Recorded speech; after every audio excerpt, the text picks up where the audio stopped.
Buonasera a tutti, buonasera ai nostri ospiti a casa e buonasera anche al nostro graditissimo relatore. Benvenuti a questo nuovo webinar organizzato dallo studio legale Ghedini Longo e dalla sua associazione. Questa sera parliamo di aziende, di lavoro vero, con un protagonista della realtà imprenditoriale. Con noi c'è il presidente Leopoldo Destro, presidente di Assindustria Veneto Centro, un imprenditore a tutto tondo e che è anche a capo di Ariston Cavi SPA, uno dei principali produttori dipendenti di cavo elettrico.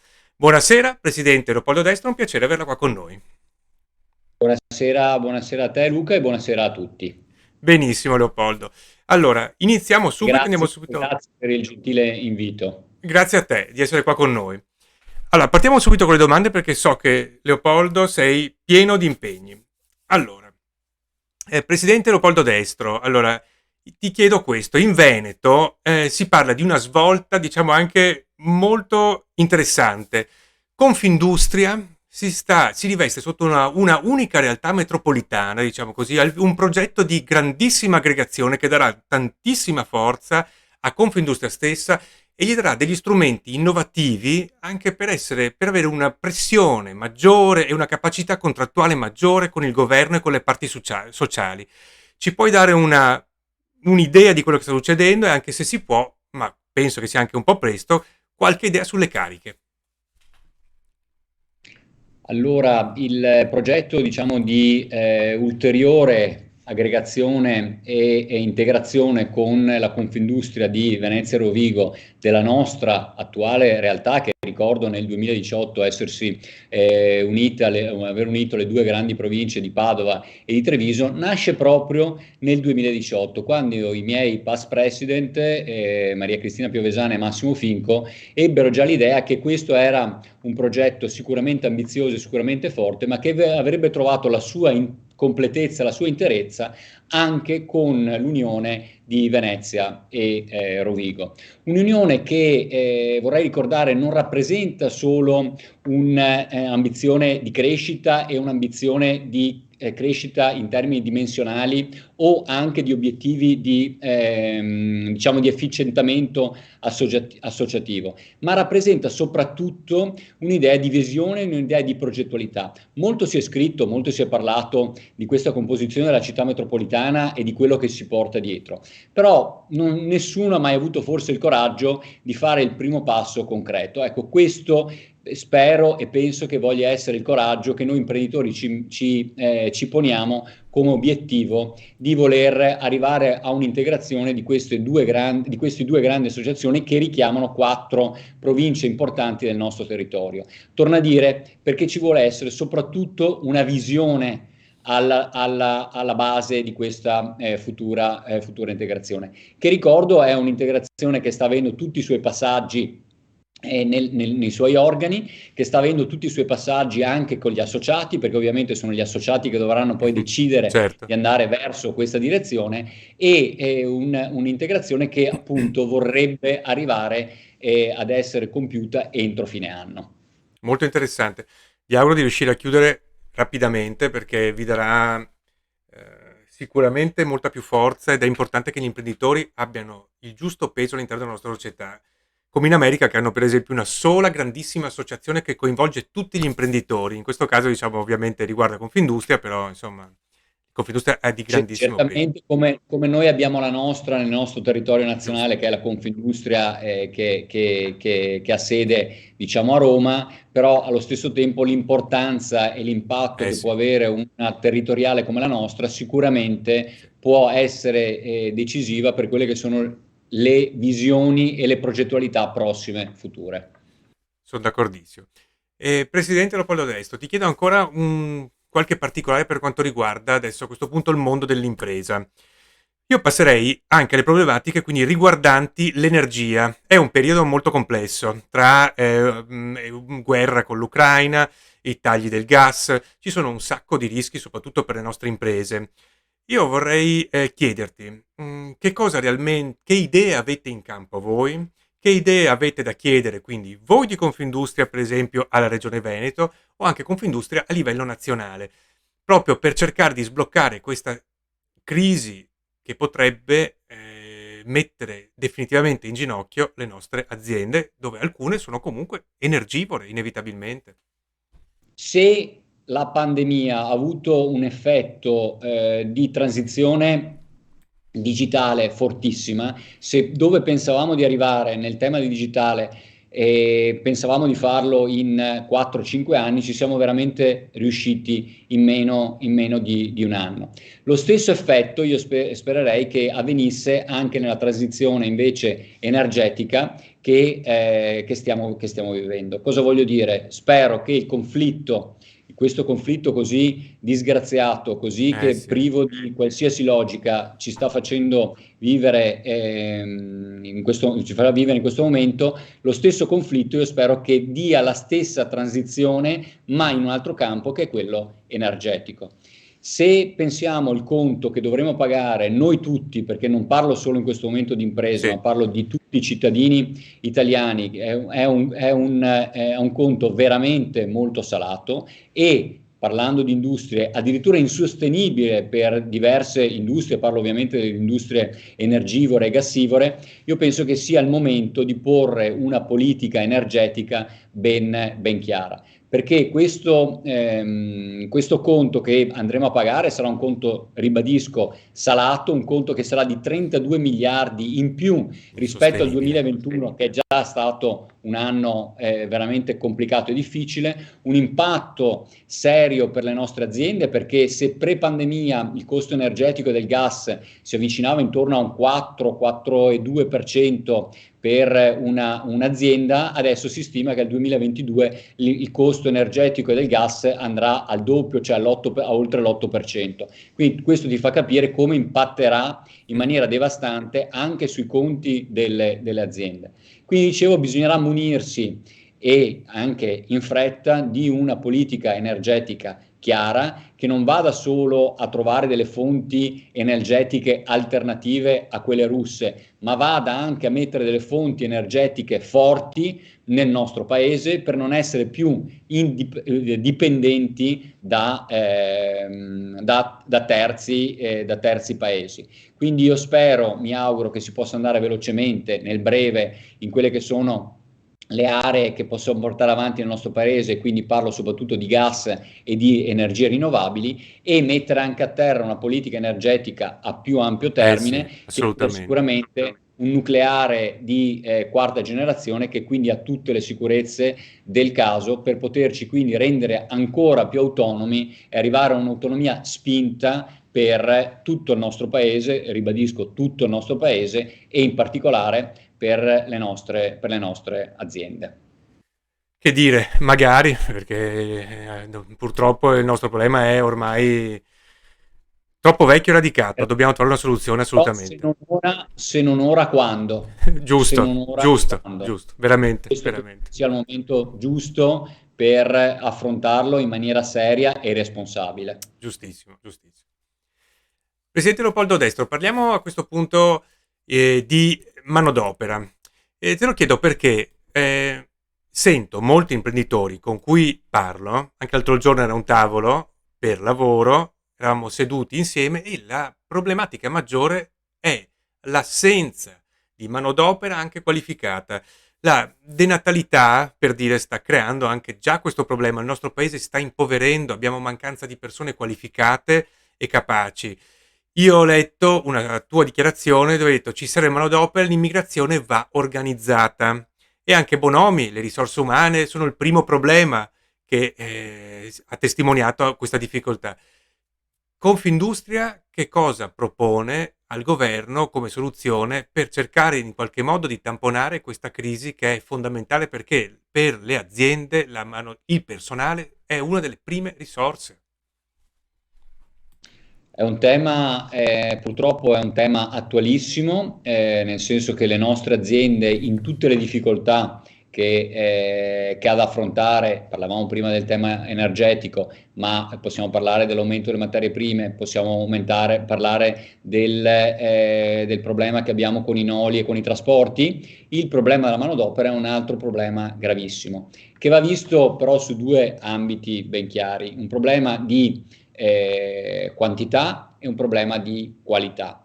partendo dal tema della quantità, è chiaro che noi abbiamo e stiamo vivendo in Italia un problema di denatalità, un delta tra persone che muoiono, le persone che nascono, che sta diventando Insostenibile. impattante in maniera devastante, perché se pensiamo che il delta nel nostro paese nel 2010 era al netto di meno 25.000 persone, arriviamo al 2021 che queste persone sono diventate 310.000, quindi stiamo parlando di numeri pazzeschi, perché se Apocalittici. pensi è come perdessimo ogni anno una città come Padova nel nostro territorio, e Padova, quindi parlo più di Padova e di Treviso. Certo.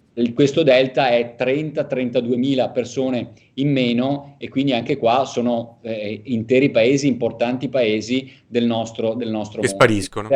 C'è un problema di natalità, un problema quindi demografico che va e deve essere affrontato, e quindi questo chiaramente però va affrontato, e sappiamo che va affrontato con un arco temporale che è sicuramente di medio-lungo termine, con politiche che favoriscono appunto la nascita di nuove persone all'interno del nostro, diciamo, del nostro territorio.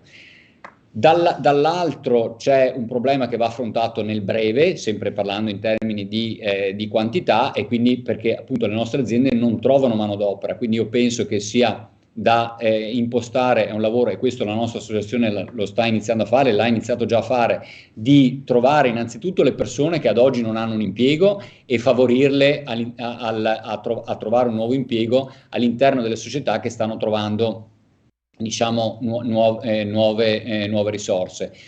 Trovare eventualmente anche un flusso immigratorio regolato, pensato, studiato, di modo che possa portare anche manodopera extracomunitaria all'interno delle nostre aziende, di cui abbiamo disperato bisogno. Questo in termini, come dicevo, di quantità. Più abbiamo un tema anche di qualità, cioè di trovare le persone che abbiano gli skills adeguati per le nostre aziende. Su questo io penso che bisogna lavorare molto sul tema della formazione, che riguarda quindi la scuola, l'università, ma anche il post scuola, in quello che appunto vuole essere una formazione continua, no? Un lifelong learning che deve avvenire in tutto l'arco della nostra vita, e quindi il tema della qualità riguarda sia i ragazzi che devono entrare nel mondo del lavoro, e quindi fare in modo che siano allineati su quelle che sono le necessità e le competenze richieste dalle aziende, sia anche l'upskilling e reskilling della forza lavoro attuale all'interno delle nostre aziende.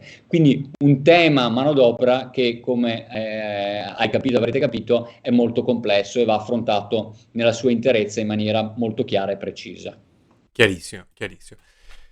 Presidente Destro, allora ti chiederei a questo punto, sempre rimanendo nel mondo del lavoro, proprio perché, vista la tua esperienza e anche lettura della realtà, passando quindi dalla manodopera, sempre riguardante parzialmente il personale, ma in realtà riguarda tutta la vita aziendale. Io vorrei parlare di tutto in questo convegno, però tralasciando l'aspetto burocratico, tralasciando l'aspetto della giustizia che in Italia blocca molti investimenti. Parliamo per esempio della tassazione e del cuneo fiscale. Ci sono proposte o idee in campo da parte di Confindustria, sempre da mandare al governo, che possano dare una spinta importante e necessaria per questo paese, perché le aziende comunque sono a confronto col resto del mondo a livello internazionale, è inutile, non siamo in una sfera protetta, dobbiamo comunque confrontarci con gli altri, e gli altri paesi sono molto più competitivi di noi.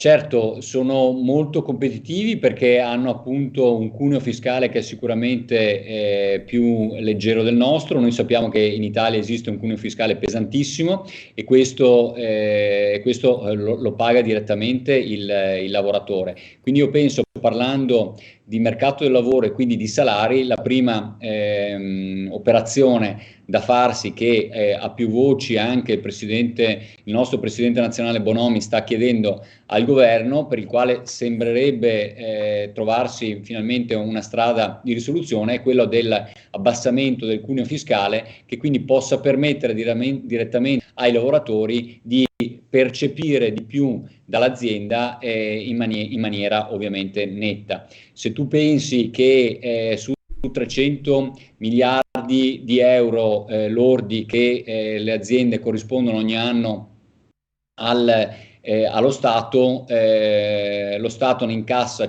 180 tra contributi e IRPEF. Quindi io penso che ci sia un margine adeguato Ampio. perché questi salari, esatto, possono in maniera netta essere più adeguati per i lavoratori stessi. Penso che ci sia anche una contrattazione che abbia un ruolo fondamentale in Italia, e parlo sia di una contrattazione di primo livello che una contrattazione di secondo livello, dove anche qui vediamo, e le esperienze ci insegnano, sia in termini di contribuzione sia anche di welfare più allargato, permettono ai lavoratori di avere ovviamente un monte salario che, torno a dire, corrisposto sia in termini di soldi sia in termini di welfare, è sicuramente più ampio. Quindi una promozione di quello che è il contratto sia collettivo che di secondo livello, importiamo che molti segmenti e molte aziende sono assolutamente fuori da questo concetto. Chiarissimo, chiarissimo. Presidente Destro, passiamo a, diciamo, una zona un po' più vicina a noi, e proprio che tu presiedi essenzialmente. Parliamo del Veneto, o meglio di Padova e Treviso. Com'è la situazione del tessuto economico-sociale vista dagli occhi di un imprenditore, vista dagli occhi di un confindustriale e di un presidente di Confindustria della zona? Che succede e come stanno le nostre aziende? Devo dire che le aziende in 2 anni che abbiamo visto di pandemia e poi di una guerra in Ucraina partita da qualche mese hanno reagito in maniera assolutamente positiva, e devo dire, se c'è stato un baluardo e un oggetto che ha rappresentato in maniera forte una coesione sociale per il nostro sistema, io penso che questo sia stata l'impresa del nostro territorio. Le imprese di Padova e Treviso hanno reagito bene, facendo quello che sanno fare, nel senso che hanno innovato, hanno messo anche a terra investimenti importanti in momenti non facili, e esportando e non perdendo quindi il link con quelle che sono le filiere più importanti delle attività nostre sulla parte di export. Infatti ricordo che l'anno scorso, nel 2021, è stato un anno record per le esportazioni del nostro territorio di Padova e Treviso, andando a esportare addirittura più di 25 miliardi di euro in diversi paesi. Il primo trimestre del 2022 è stato anche questo positivo, nonostante il record l'anno scorso, siamo al più 19%, quindi diciamo che è una situazione positiva in termini di mercato, quindi molte aziende stanno andando bene. Chiaro che, come abbiamo rappresentato prima, ci sono delle contorno veramente complesse per la gestione di un mercato che, se appunto dicevo da un lato è florido, dall'altro è molto complesso nella sua gestione per gli aumenti di cui prima e le caratteristiche e le complessità legate anche al mondo dei trasporti, al mondo dei noli e al mondo, che dicevamo poc'anzi, della manodopera. Chiarissimo, chiarissimo.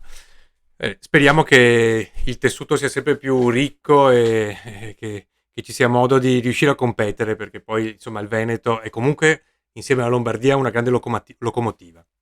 Allora, Presidente Destro, passiamo a qualche curiosità un po' più leggera, diciamo così. La situazione dello sport oggi, post-Covid, e ci può fare una panoramica, e perché le faccio questa domanda proprio a lei, proprio che ruolo ha avuto all'interno del mondo dello sport?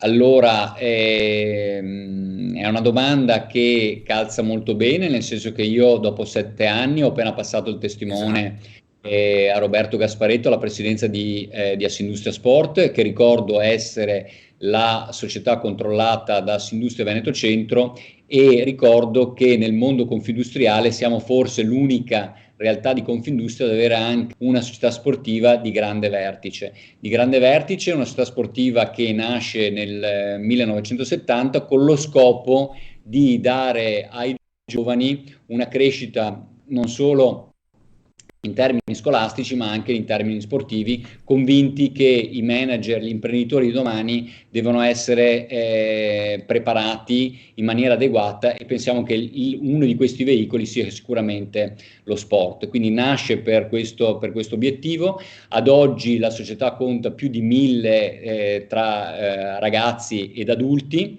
ha 2 grandi eventi che gestisce, che sono la Padova Marathon, che è l'evento sportivo della città di Padova, e il meeting internazionale Città di Padova. Abbiamo fatto anche una bella, diciamo, aggregazione in ambito anche sportivo, perché ci siamo uniti a Confindustria Rovigo e Venezia, e quindi anche nello sport, diciamo, abbiamo fatto una bella dimostrazione dove ci sono, perché dobbiamo difendere i campanili, ma anche qua una progettualità ampia e comune a territori diversi. Questo è un po' il nostro piccolo ma grande orgoglio, perché io penso che in epoca di pandemia un'altra leva importante per i ragazzi sia stata proprio lo sport, Sì.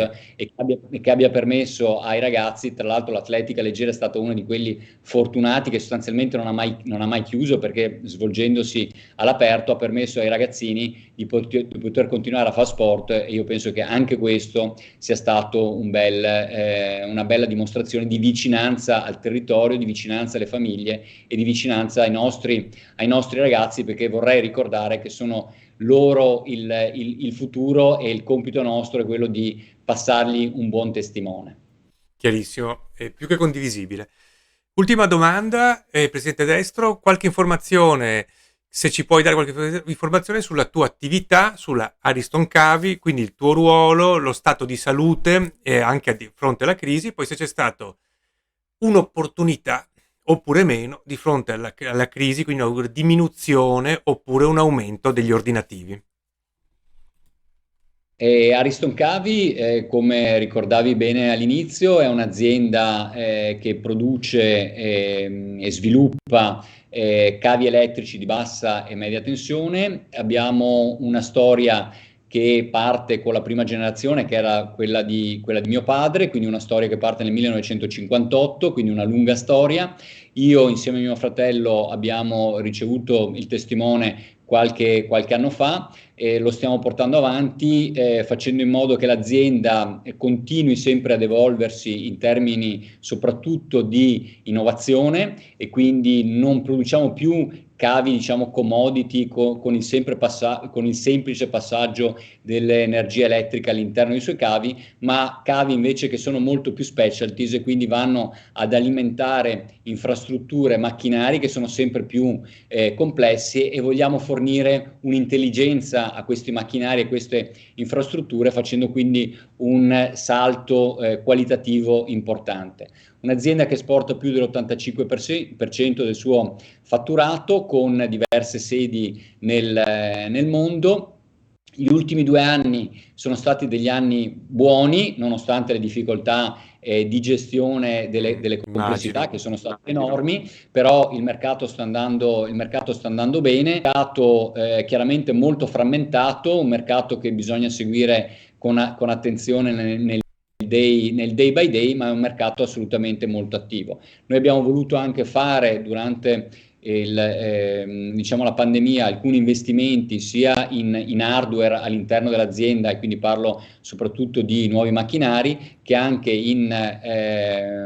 diciamo in soft skill, rappresentato ovviamente dalle persone che sono un po' il cuore sempre pulsante delle aziende. Quindi abbiamo anche aperto all'inizio di quest'anno un'academy nostra aziendale, che va appunto a formare sia le nuove risorse, ma a formare anche le risorse interne alla nostra bisogno di upskillarsi e reskillarsi su quelle che sono le nuove, diciamo, anche competenze richieste anche dal mercato.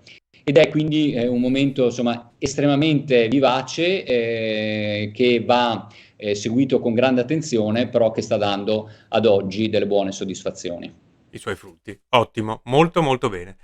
Presidente Destro, ti ringrazio molto per il tuo contributo e spero ci saranno nuove occasioni. Grazie ancora e buonasera. Grazie a te, un saluto a tutti. Un saluto agli amici a casa e buonasera a tutti.